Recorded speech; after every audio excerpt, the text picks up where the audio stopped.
Hey everyone, it's Lisa Stens from Lisa's Creative Corner, and I am really excited to share this video series with you on Distress Oxide Inks. And these are the colors that Close to My Heart is now carrying, and I'm going to share some fun techniques and projects and how to use these fun inks. So this is a tool that you really need to have with these inks. This is the mini blending tool, and you can buy the foam tips separately. You really should have a heat tool. You definitely need to have this all-purpose mat. This thing comes in handy for all kinds of projects, but definitely with the Distress Oxide inks. Highly recommend it. A paper towel roll. Yes, you should have paper towels in your craft room at all times, especially with these inks. You should have something to spray water. It can be a mister or a spray bottle like this one, just something where you can add water to your projects. The Distress watercolor cardstock, I highly recommend. You can use these inks on any cardstock or paper, but it works best on the Distress watercolor cardstock. I found that it's easier for me to label the sides of my ink pads, so I'm going to put a link down below to the PDF file from the Ranger website where you can print out this list of colors and add them to the sides of your ink pads.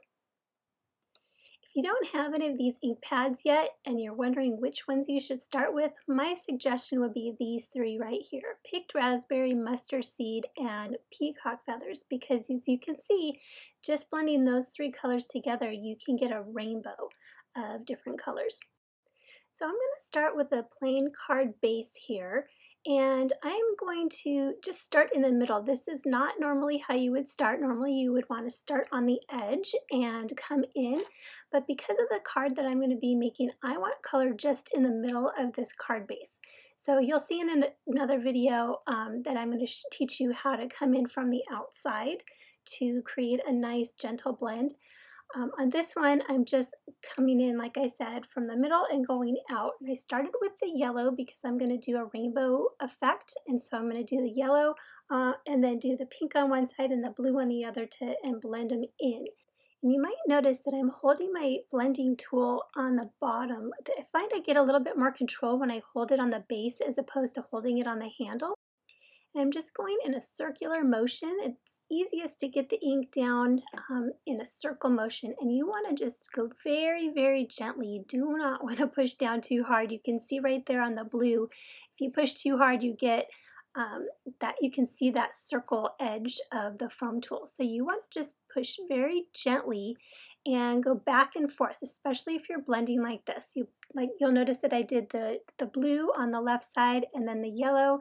Now I'm going back with the blue on top, then going back again with the yellow on top. And what's nice about these inks is they blend. They're very creamy. They're a combination between dye inks and pigment inks. So they have the properties of both. And so the pigment property just makes them so much easier to blend.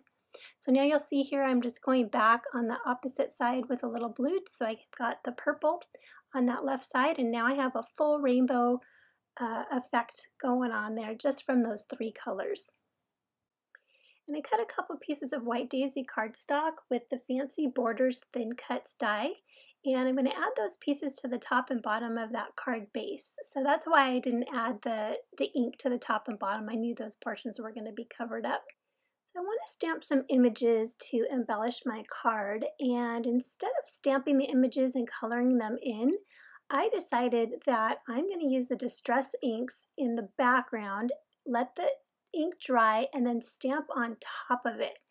And so I'm just taking a piece of white daisy cardstock and making some color blends on it. I'm using the same three colors that I used on the card base, and I'm making a purple and a pink and a blue, and I'm not sure exactly what colors I want to use, so I'm just making a mixture. I'm going to do the yellow and pink to make orange, and then I'm going to use a little bit of green because I think I'm going to do some flowers with some leaves.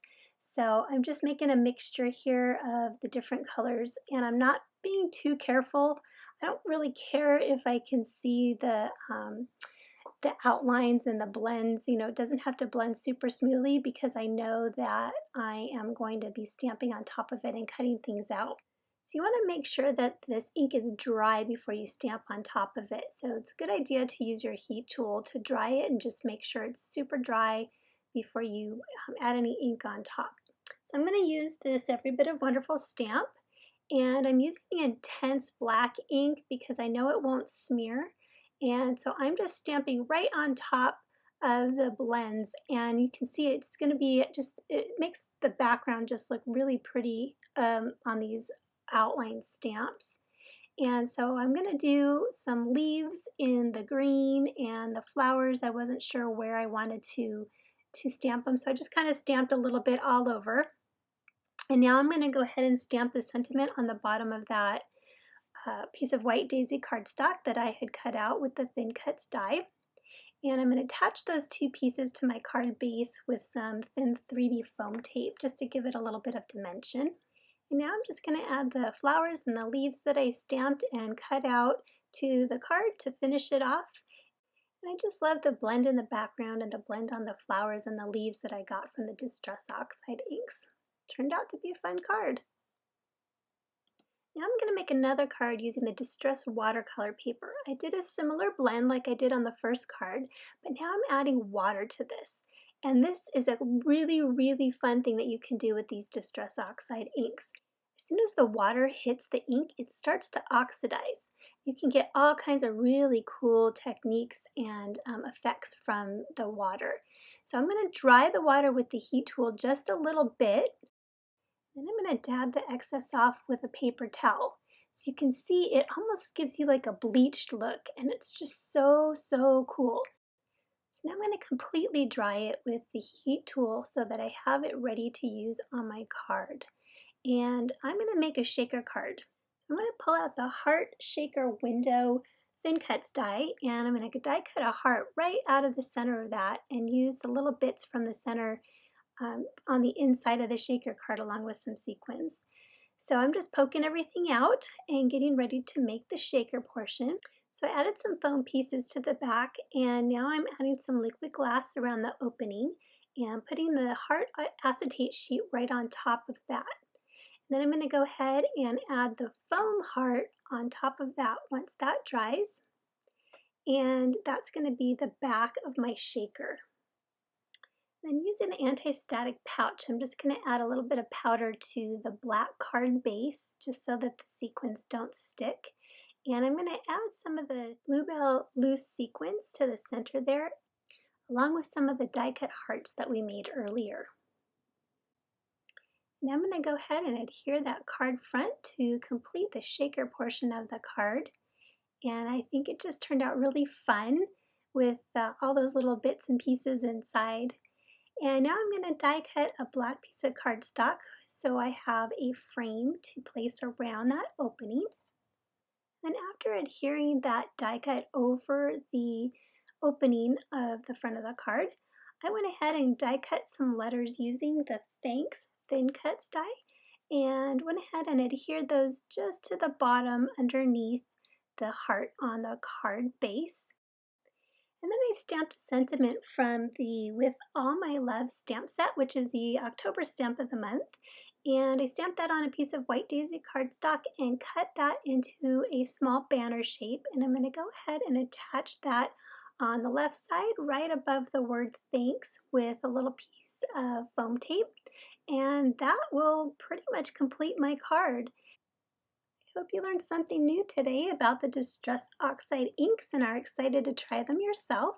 Stay tuned for video number 2 coming up next, where we're going to learn about smooshing. Thanks for watching. See you next time.